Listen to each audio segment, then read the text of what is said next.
Afin de rester compétitives, les entreprises sont dans l'obligation d'améliorer leur capacité à livrer et à délivrer leurs solutions logicielles. Cela représente un enjeu majeur dans un écosystème où les clients sont de plus en plus exigeants. Ce matin, ils demandent de nouvelles fonctionnalités, ils veulent avoir en production le soir ou pour le lendemain. Je suis sûr que je ne vous apprends rien, surtout si vous travaillez dans l'IT. Il était donc indispensable de trouver des moyens qui vont permettre de fluidifier cette production de l'application ainsi que son déploiement, et cela en continu. On a donc vu apparaître des paradigmes tels que l'agilité et le DevOps qui concourent en effet à améliorer la cohésion dans les équipes IT, mais aussi au-delà, et de permettre ainsi une fluidification du processus de production de l'application ainsi que sa livraison. Et c'est ce sujet qui va nous intéresser pour cette formation parce qu'on vous propose de découvrir un outil phare que je retrouve chez 80% des clients, en l'occurrence GitLab.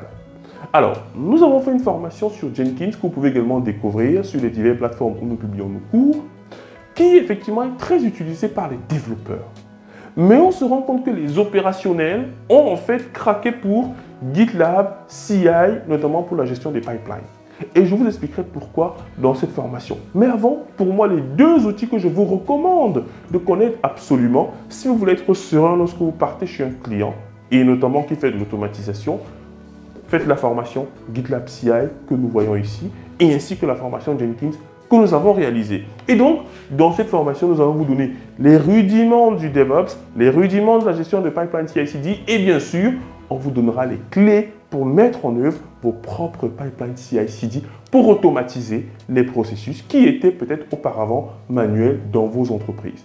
Potentiellement, vos entreprises avaient déjà des pipelines en place. Grâce à cette formation, vous serez capable de contribuer aux pipelines existants en apportant de la modernité, en apportant une touche très intéressante que nous allons voir dans cette formation.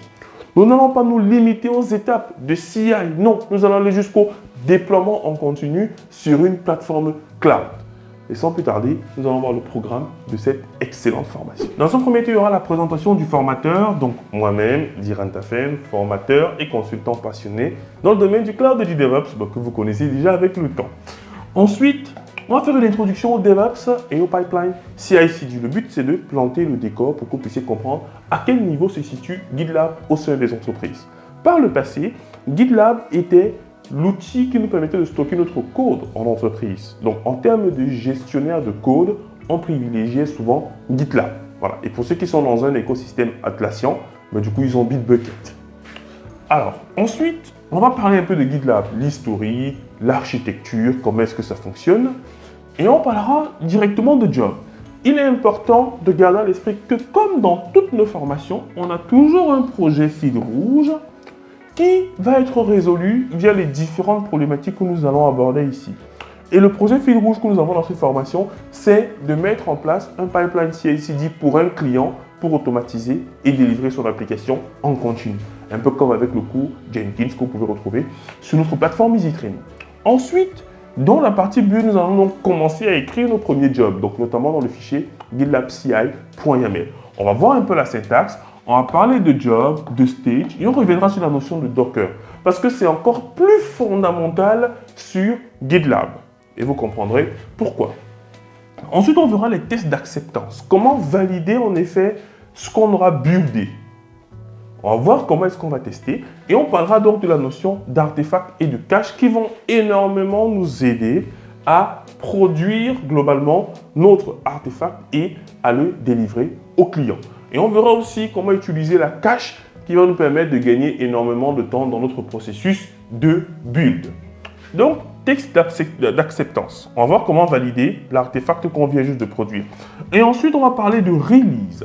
Donc, à ce moment-là, on va voir comment réaliser notre application. Et à ce niveau-là, on verra notamment les variables d'environnement. Parce qu'on peut utiliser des variables comme la branche qui a été modifiée ou alors le tag qui a été créé pour pouvoir la poser dans le nom de notre artefact et donc le publier ensuite. Et c'est dans ce sens-là qu'on peut voir app-1.0.3 qui vient effectivement de ces variables d'environnement-là. Donc on verra les variables d'environnement prédéfinies et on verra aussi les variables d'environnement que nous-mêmes on peut définir comme par exemple les informations sensibles, les informations de publication sur notre registre Docker par exemple. On verra comment est-ce que cela fonctionne dans la partie release qui concerne essentiellement la publication, la livraison de notre artefact. Ensuite, on verra comment déployer le fameux artefact livré à notre client. Et on évoquera les notions de merge request qui est généralement l'événement déclencheur pour savoir si on déploie l'application ou pas, quand c'est bien sûr sur la master. On verra la notion d'environnement de déploiement qui est vraiment une merveille qu'on a sur GitLab. On n'a pas cette fonctionnalité sur Jenkins, mais sur GitLab, elle est super. Ça permet en effet de dire que votre environnement de déploiement, en fait, voici l'environnement de prod, voici l'environnement de prod et voici l'environnement de staging. Et il vous donnera donc les URL pour qu'à chaque fois que le pipeline s'exécute, mais du coup, vous ayez juste un bouton qui dit « Regardez mon application en live » et hop, ça vous aura sur l'application en live. Et on aura besoin du coup de Heroku pour nos différents déploiements. Et ça, c'est fondamental. Comme plateforme de déploiement, notre application va utiliser Heroku. Il peut vous coûter environ 5 $ le mois, mais je vous dis pour ce que vous allez apprendre en termes de déploiement dans le cloud, c'est vraiment super. On va utiliser gitlab.com. On ne va pas utiliser de GitLab en local. Je le précise encore parce qu'il y a effectivement souvent des personnes qui déploient en local et après ils ont des soucis. C'est vrai que vous pouvez adapter ce qu'on a fait en local, mais vous n'aurez pas de support si éventuellement vous ne suivez pas exactement ce que nous avons fait ici. Donc on travaille sur gitlab.com et on va utiliser Heroku. Et pour ceux qui ne souhaitent pas utiliser Heroku, on a notre propre solution qu'on a développée qui permet de simuler Heroku, qui s'appelle Easy Lab. Voilà. Et qui est sur la plateforme de Easy Training qui vous donne des environnements temporaires que vous pouvez utiliser pour déployer vos applications containerisées. Il faudra vraiment bien faire attention au code de correction. Et donc, dans nos formations, vous devez toujours tester d'abord le code de correction, vérifier la différence avec ce que vous avez fait avant ensuite de venir nous poser des questions dans le chat. Donc, au niveau des environnements de déploiement, nous verrons effectivement les environnements dynamiques aussi de déploiement. Et ça, c'est encore une pépite de GitLab. Et j'ai vu ça sur très peu d'outils. Avec les environnements dynamiques, vous serez capable en effet de créer un environnement temporaire, de déployer l'application et ensuite de voir si l'application est disponible. Et GitLab le fait tout seul. C'est vraiment super lorsque vous voulez valider une merge request par exemple, donc voir si l'application est fonctionnelle en utilisant le code qui souhaite être mergé avant de merger. C'est vraiment une pépite, je vous avoue, vous allez l'adorer. On verra également comment faire du clean-up parce que c'est important de nettoyer son environnement de travail.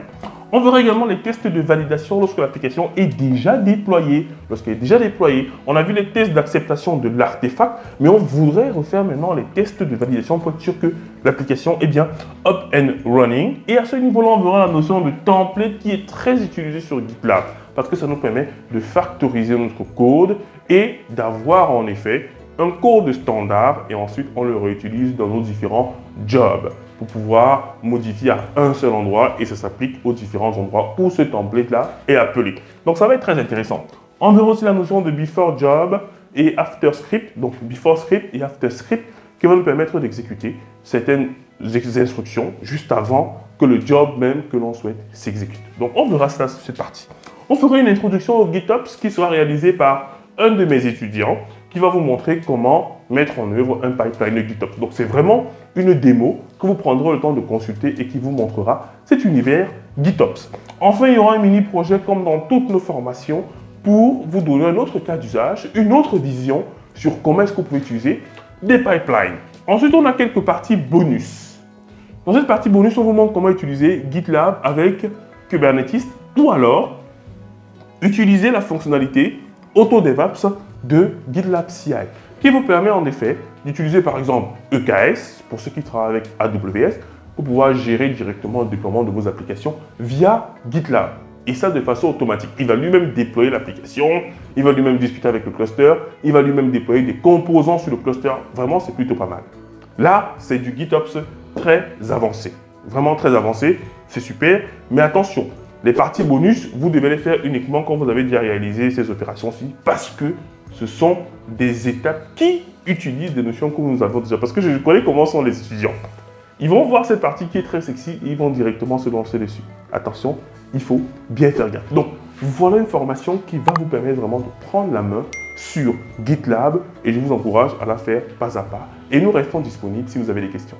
C'était Diran Tafel, votre formateur et consultant passionné. À très bientôt.